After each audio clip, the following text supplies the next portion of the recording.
I'm Chris from Legends of S.H.I.E.L.D., a show taking a look at the greater Marvel Cinematic and Television universes, part of the Gonna Geek Network, just like the show you're checking out now. Shows on the network are individually owned, and the opinions expressed may not reflect others. Find other marvelously geeky shows at GonnaGeekNetwork.com.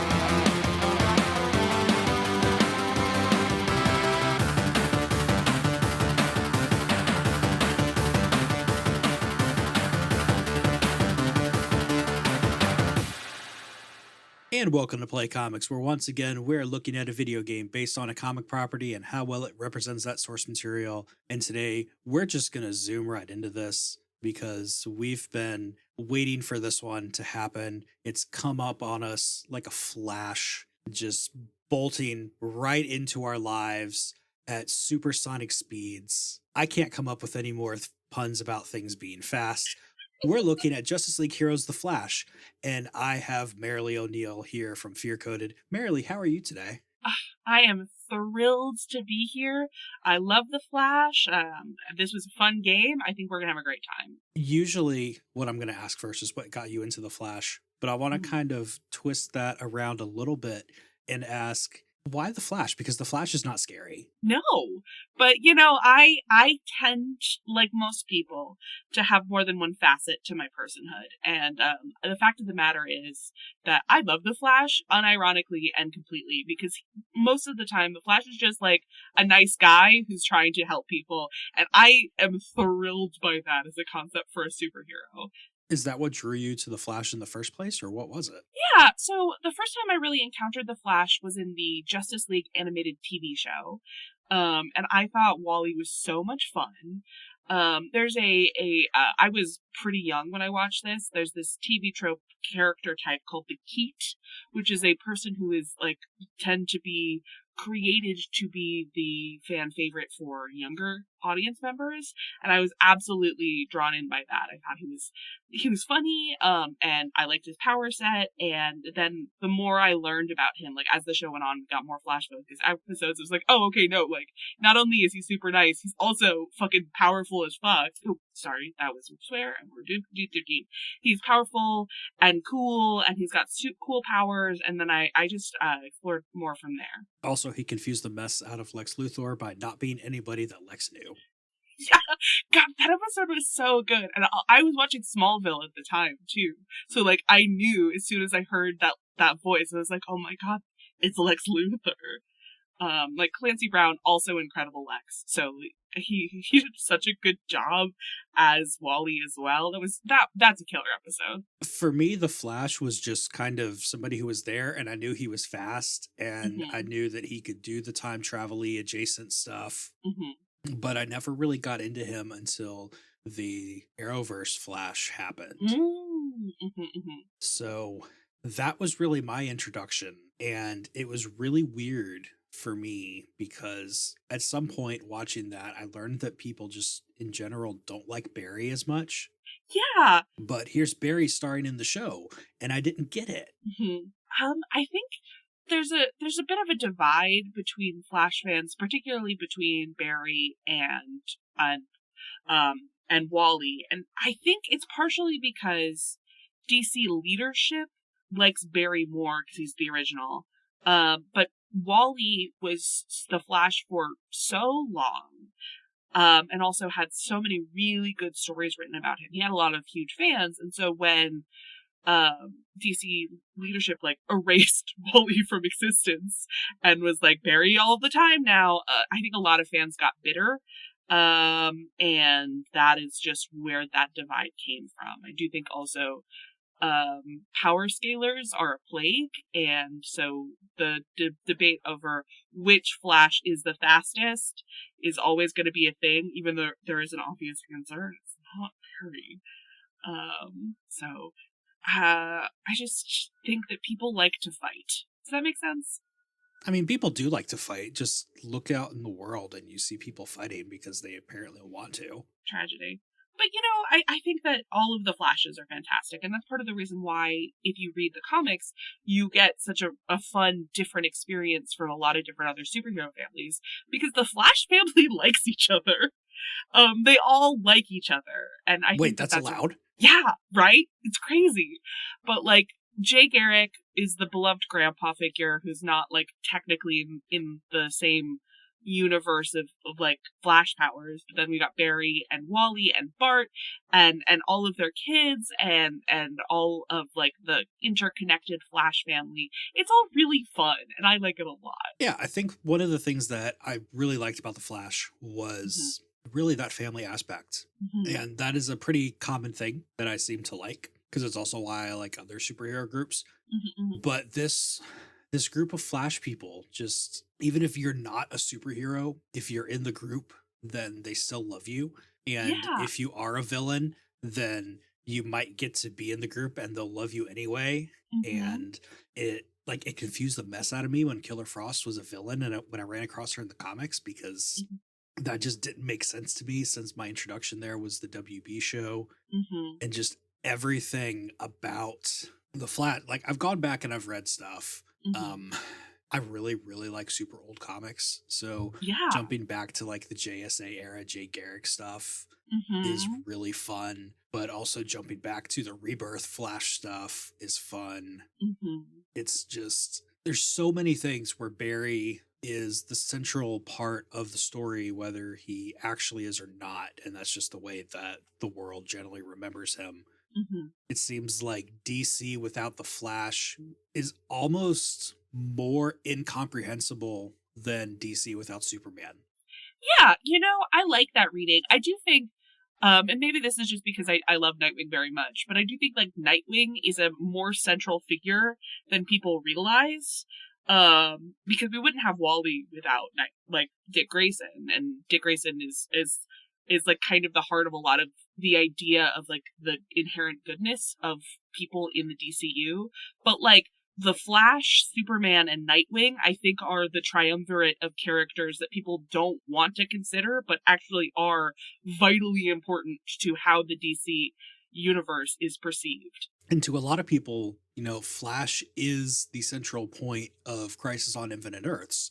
I mean, he's not. That's just an objective fact. But that's how it gets put out into the universe when you have different versions of the story being told in like movies and cartoons and stuff. It always seems to come from a Flash-centric standpoint, or put into the Flash part of a TV series crossover event or anything like that. So just knowing that you have this character in here is important, which is really weird that we're going on all this Barry stuff, because here in this game, your main character is Wally. Yeah.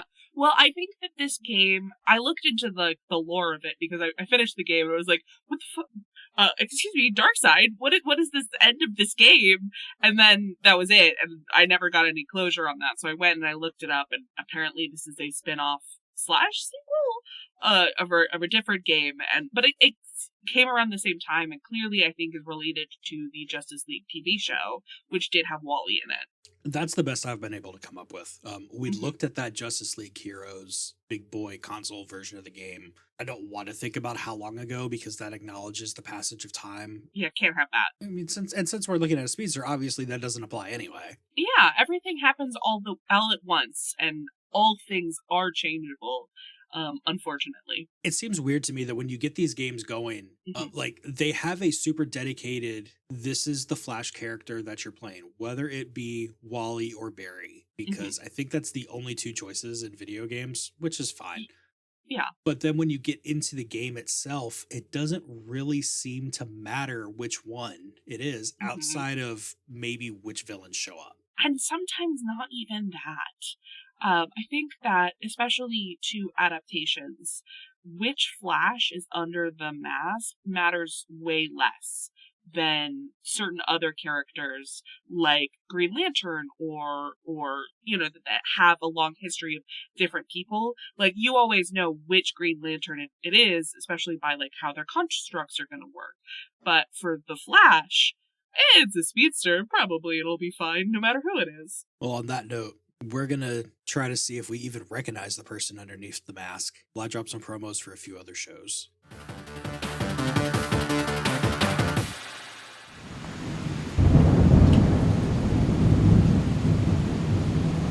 Saints of Storm and Sorrow by Gabriela Buba is a Filipino mythology-inspired Avatar: The Last Airbender, except the Avatar is not a pacifist. If you like your epic fantasy novels with an edge of anti-colonialism and a bit of fantasy romance thrown in, then you owe it to yourself to check out this book, dual narrated by Dante Bosco and Denise Cabanella. Do we have your curiosity piqued up? Check out this little preview.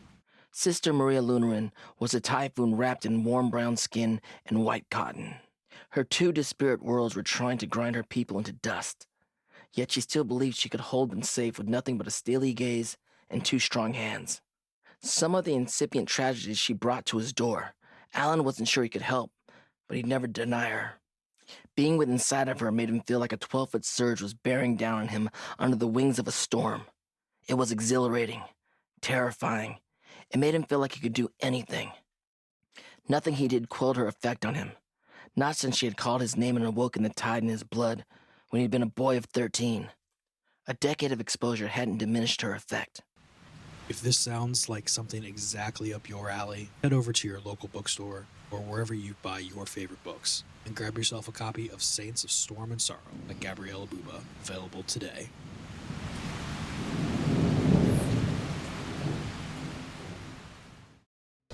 Worlds would live, Worlds would die. and DC Comics would never be the same again. Crisis on Infinite Earths. The crossover so epic it reached every corner of the DC multiverse. Join DC Dave, Even Doug Adamson as we discuss the Monitor Tapes. a Crisis on Infinite Earths podcast. Find us on your favorite podcatcher and join the discussion at themonitortapes.com.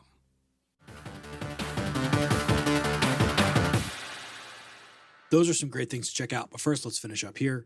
So Merrilee, what is really bringing us together today is this October 2006 game, Justice League Heroes: The Flash, came out on the Game Boy Advance, made by WayForward Technologies and Warner Brothers Interactive Entertainment. Basically, your story is bad guys happen. Yeah, you go to a bunch of different locations, you beat up a bunch of guys until you find the boss for the area, and then you have a fight. And then you just repeat for an hour and a half, and that's the game. I really don't want to simplify things that much all the time, but I mean that is pretty much it. This is nominally a Justice League game, and you have Justice League characters on the cover that are not the Flash, most of which actually appear in gameplay aspects of it. Mm-hmm. But you're only playing as the Flash, but you're going through some other heroes' territories while you're playing, but you're just the Flash. Yeah, you are just the Flash, and you are running around, and you're punching, and you gotta beat up a bunch of different guys. The whole thing. It really makes me wonder, is this a Justice League game where you're stuck only being the Flash, or is this a Flash game where you get to branch out into other parts of the world? I think that it is a Justice League game because we're barely in Keystone, and there aren't any other like actual Flash supporting characters.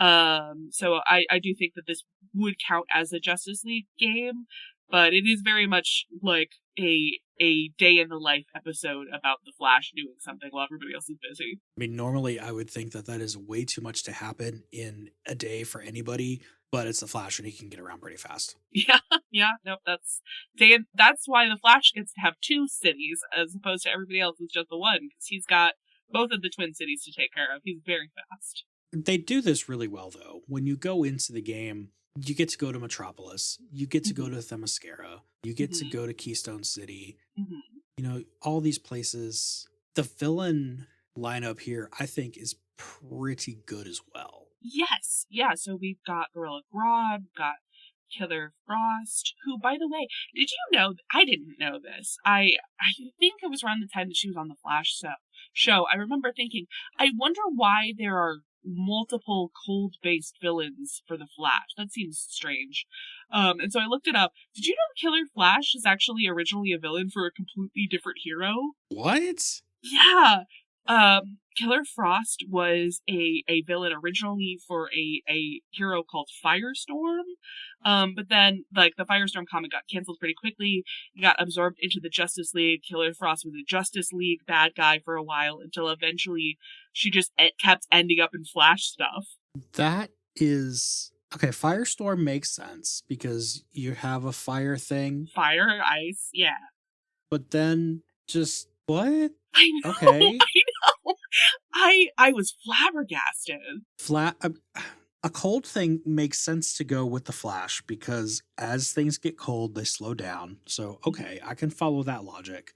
But going there from a fire-based hero, you know, you've got... I guess you don't really have too many fire-based heroes in the Justice League. Not really. So this does make the most sense, but it's also weird. It is weird. And again, because Captain Cold is the leader of the Rogues and vitally important to, like, the Flash continuity.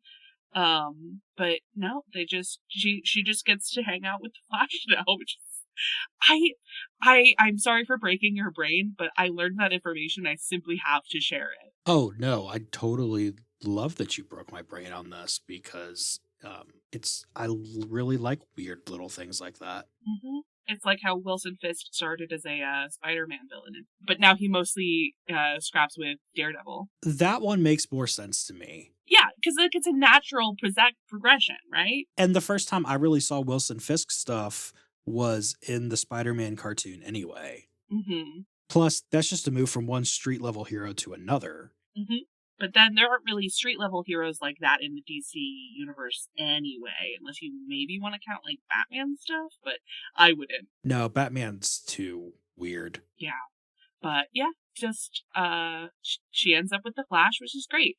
And I think that ever since the Justice League cartoon episode with the connection between Flash and, the supercomputer, I do think that him being the final boss that we fight in the game makes perfect sense. I know that he's like a Superman villain, but I love him and the Flash somehow fighting, despite that fact. You know what I mean? Yeah, because Flash has smart villains anyway, so yes, he does. That's not a huge stretch. I'm trying desperately to find the manual for this. Oh my gosh, if you which can is do what it, I'm looking for. You're so powerful. I was barely able to find a game at less than $20 price, which I was looking now, and I was like, oh, okay, no, now it's on eBay.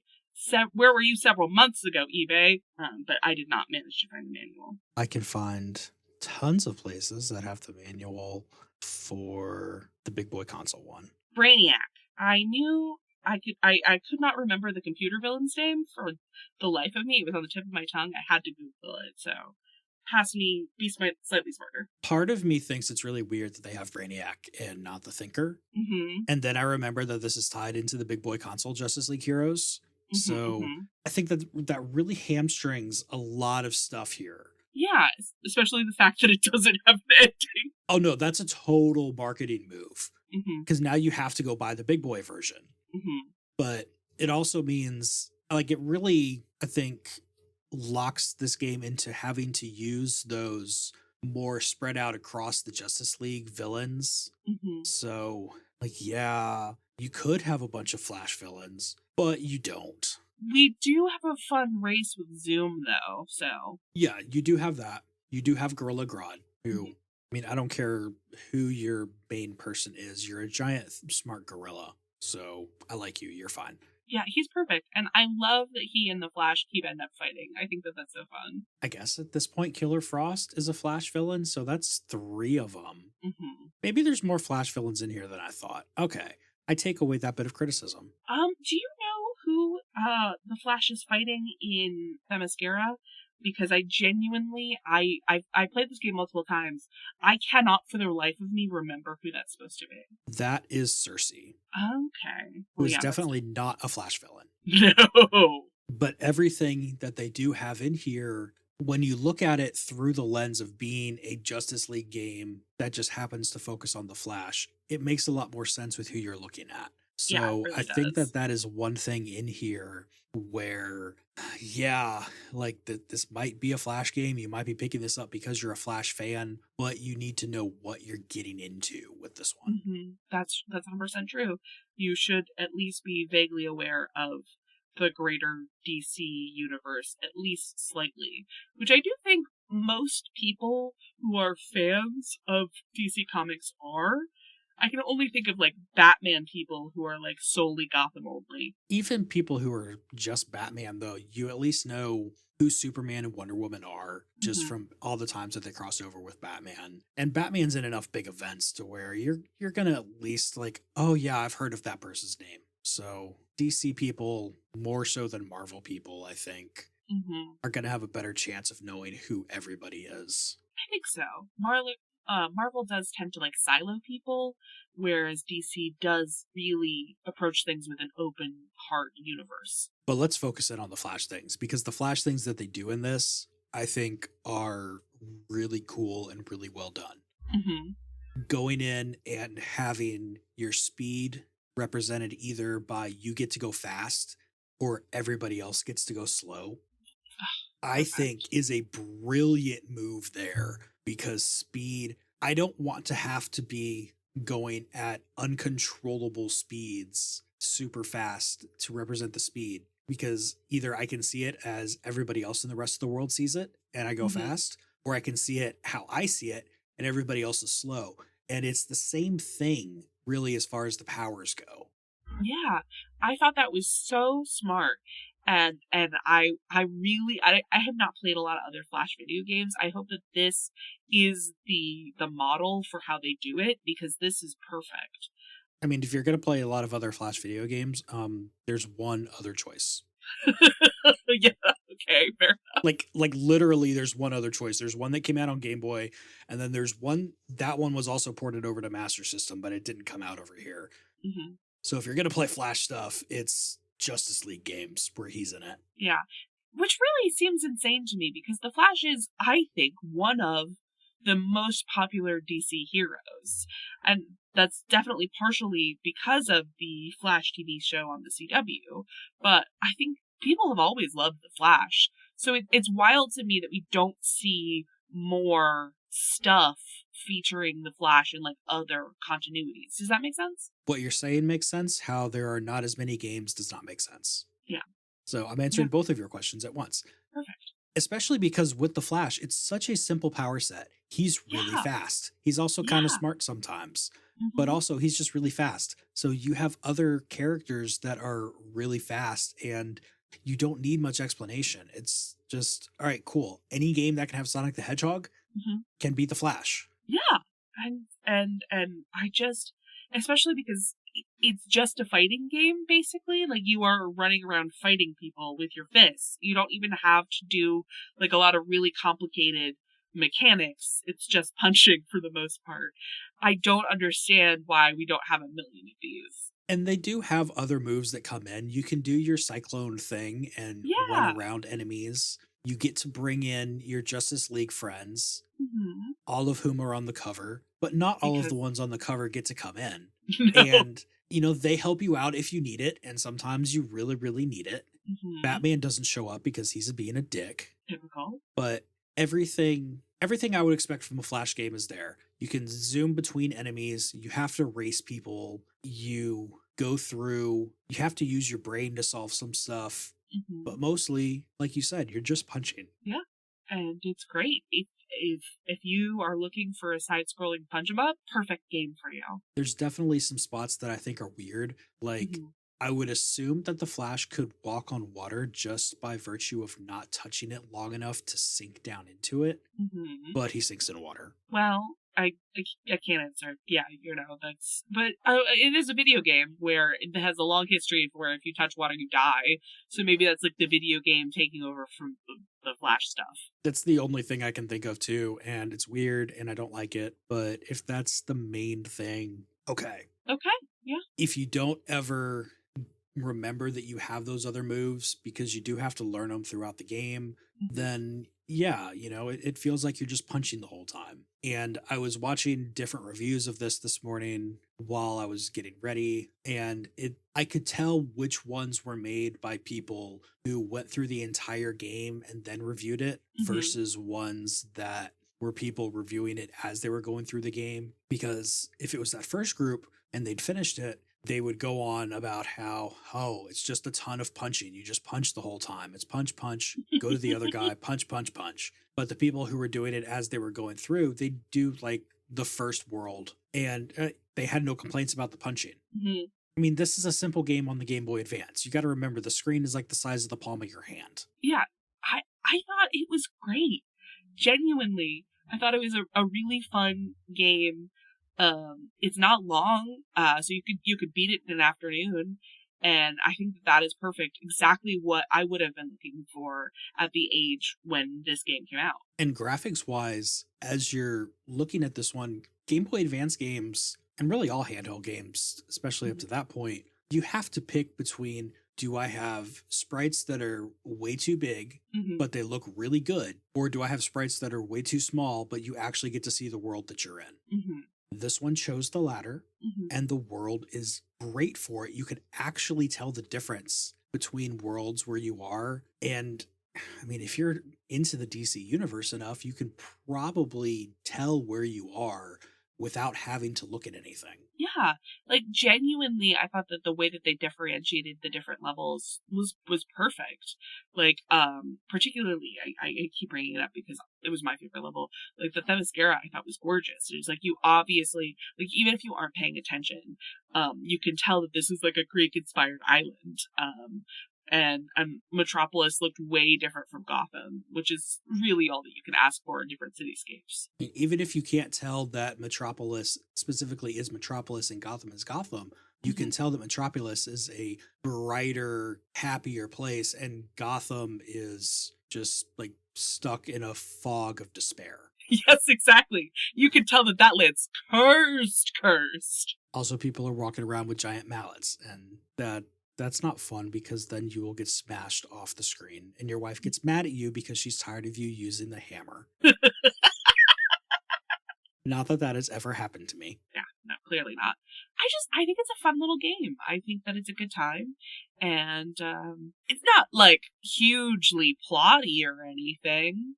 So there's very little story, but what there is, it's perfectly cromulent. As we start to wrap things up here, what do you think this one really gets right looking at the Flash? I think that the Flash has a lot of friends. And again, this is a Justice League game, but the fact that he does keep getting help from all of these other Justice League people, that you see him constantly communicating with everybody and like going where the trouble is across the whole world, really is in character. That's the biggest thing for me too.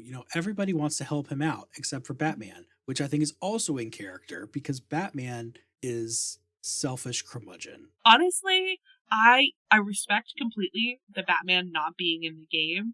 If there was a Batman appearance, I do think it would have been funny if at the very end of the Gotham level, Batman showed up and was like, "Get out of my city." And that would have been good. And we lie about that a little bit because Batman does show up in some cutscenes. So he's technically in the game. The box is not a lie. Yeah, but he's not like in the game.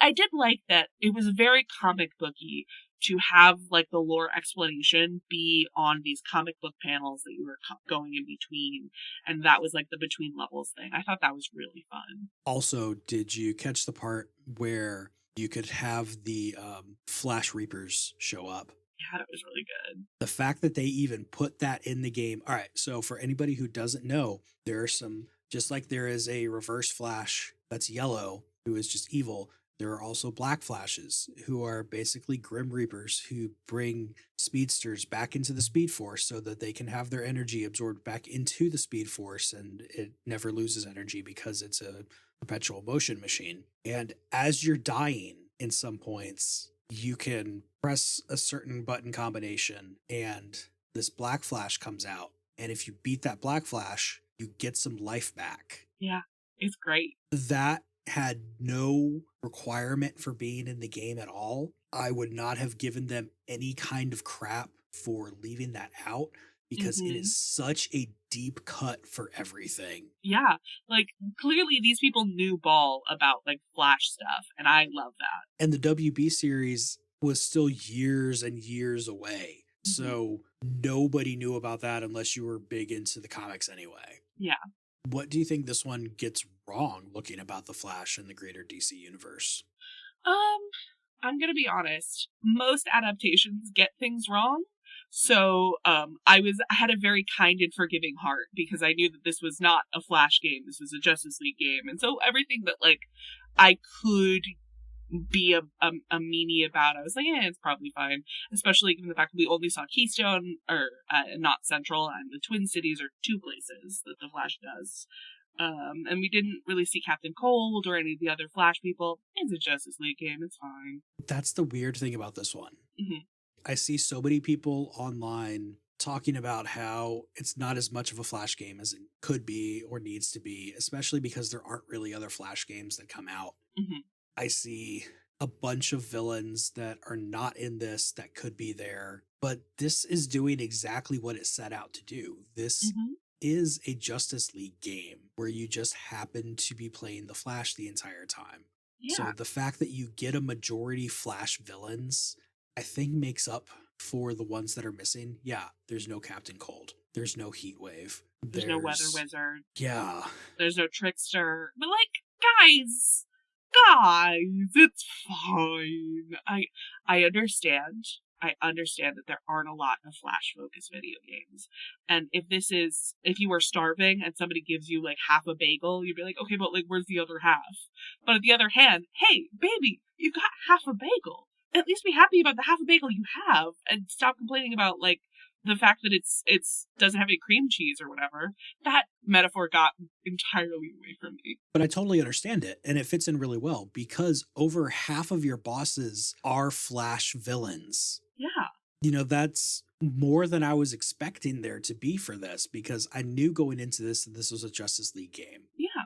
I was expecting one or two, and that was it. And maybe one of those one or two would be like, okay, it's technically the Flash, but it's really like a lot of people. So it's like a technicality asterisk type thing. I mean, you have a legitimate over half because I'm going to count Killer Frost as just a Flash villain since that's what it's been for the super vast majority of the character's history. I can't really complain about much about this one that isn't a gameplay complaint. Yeah. It's fine. I genuinely can't imagine getting upset about anything in this game. It exists. It's fine, guys. What is the problem? Even going on a gameplay aspect of it, which I don't normally do, but I feel like this really needs to be said just to really push the point home. If this was a big boy console at the time, which would have been PS2, 360 era stuff, if the punching to other attacks ratio was the same and everything, okay, I can see your points. I will be right there with you. It sucks. But this is a Game Boy Advance game. You're going to finish in a couple hours. Yeah. The screen is tiny. You're fine. It's fine. It's fine.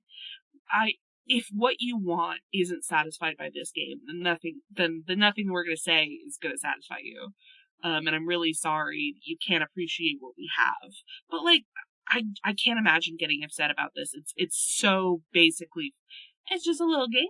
It's just a little Game Boy game. It's a good time. If you knew somebody who wanted to get into the Flash, would you give them this game as part of a primer course? I mean, I don't, it would not be at the top of my list, but I definitely wouldn't, if I saw it as an option and I knew that they liked video games, I would definitely include it.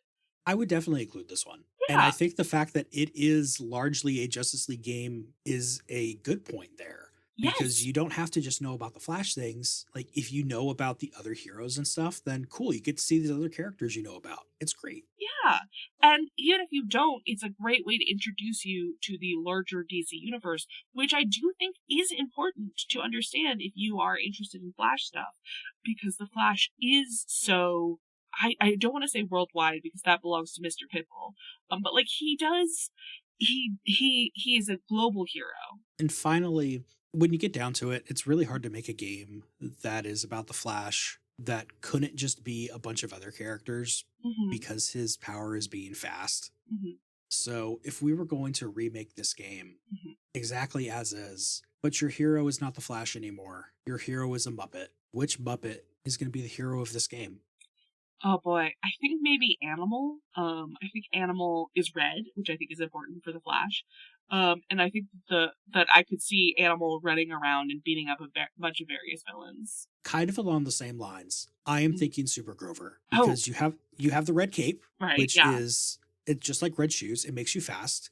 absolutely. And because you get to move so quickly between enemies, you get to quickly go near and far. Perfect. Incredible. Yeah, you better pick. I also pick Super Grover. Super Grover is just a good pick for a lot of things. Mm-hmm. Well, Merrilee, it has been great talking to you about all of this. Where else can people find you around the internet if they want to hear more from you? Well, I am blessed because I am one of the 3 co-hosts of the Fear Coded podcast, where we take a single piece of media. It could be a video game, it could be a TV show, it could be a movie, comic, anything.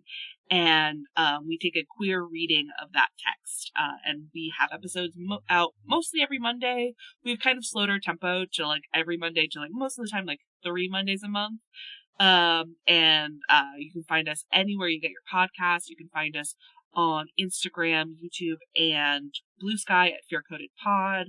And y'all should come down because it's a really good time. And also, because Merrilee failed to mention it, I will mention it. Frequent guest on other Glitterjaw shows. Oh yeah, I am lucky enough that sometimes people like to have me around. And so I've done a few episodes of Walloping Web Snappers because Peter Parker is my one of my favorite characters of all time.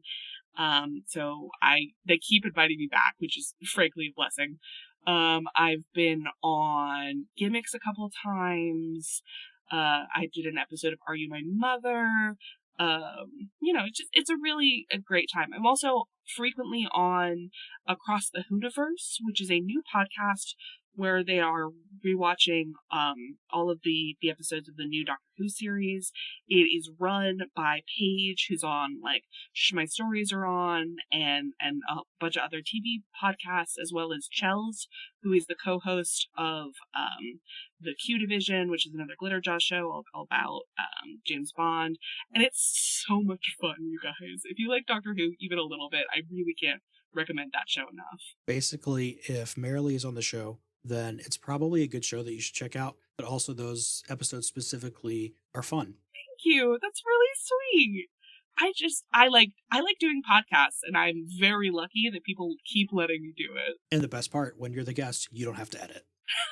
Yeah, that's pretty great. As always, the best place to find me is over on playcomics.com, where you can find links to all the social media things, which is pretty much Blue Sky and Threads, because that's just where I've settled, and I'm an old man, and that's where it's going to be. If you want to be on the show, then you can check out the list of things that I have linked to down in the show notes. That is what I'm looking to get booked the soonest. I'm not in a huge rush to get anything recorded right now, but I also like knowing that I don't have to be in a huge rush ever, especially as these games get longer and longer and more involved. So if we can get something done sooner, then that is always great, because then I can, take some time and give some of these upcoming episode game research sessions the proper amount of gaming that they deserve. And if you want to throw in your thoughts for the next episode, where you can maybe hear your ideas and thoughts and stuff in this outro, then we're going to be looking at Justice League Chronicles, which is a different game based on the Justice League, not connected to this at all, except for the part where it's about the Justice League. Why am I doing that? I don't know. It's just how things worked out. If you want to help support the show, then you can be like Ono Lit Class and Dan McMahon and give the show money, because unfortunately it does cost money to make a podcast. But you can also just tell your friends and family and the cool cashier that looks like they're having a bad day, but not a super horrible day, because those kind of people just, don't bother them. They're having a bad enough day. Don't forget that Play Comics is a part of the GonnaGeek.com network, home to such other wonderful shows as Capes on the Couch, where Anthony, this is where I'm telling you, I worry about you guys. Please come back, please.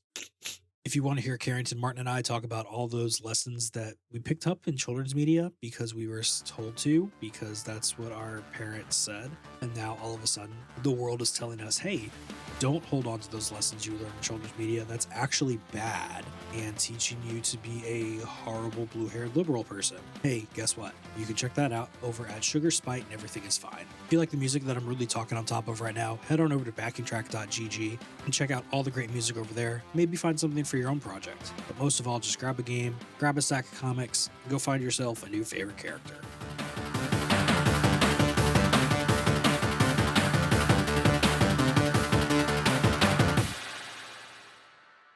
And flat. Get. Excuse me while I go die.